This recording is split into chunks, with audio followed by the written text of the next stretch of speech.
Then, gumawa tayo ng tie-dye shirt. So, today naman gagawa tayo ng ombre shorts. Ang mga kailangan natin is 2 buckets, white shorts, gloves, hot water, and jobus. Na pinili kong color is pink and purple.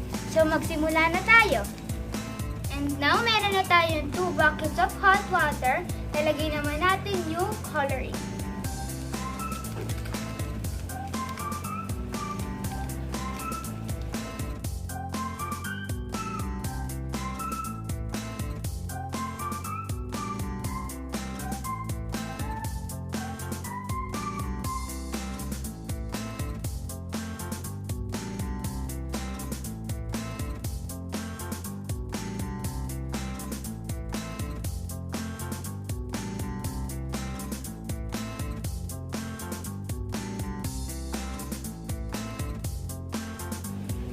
And now, i-dip na natin yung white shorts para mas madali i-fold natin.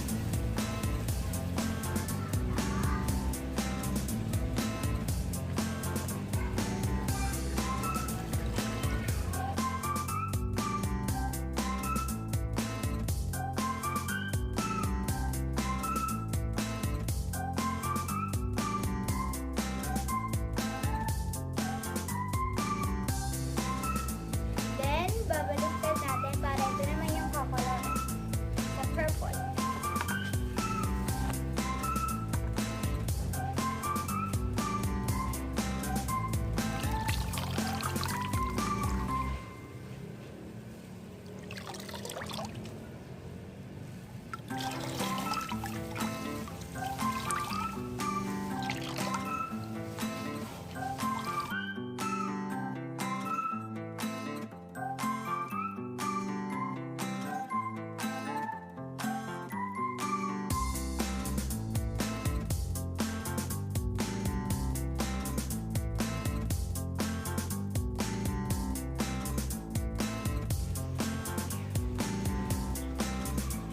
And now we're done. Babalutin na lang natin siya sa plastic wrap.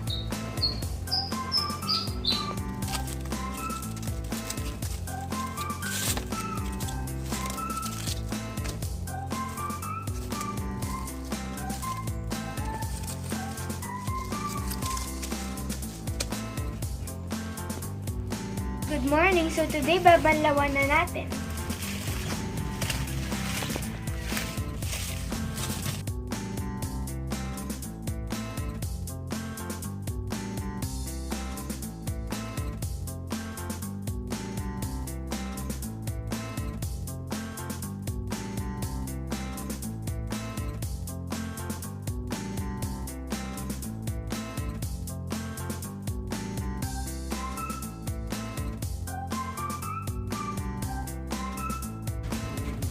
Then let it dry.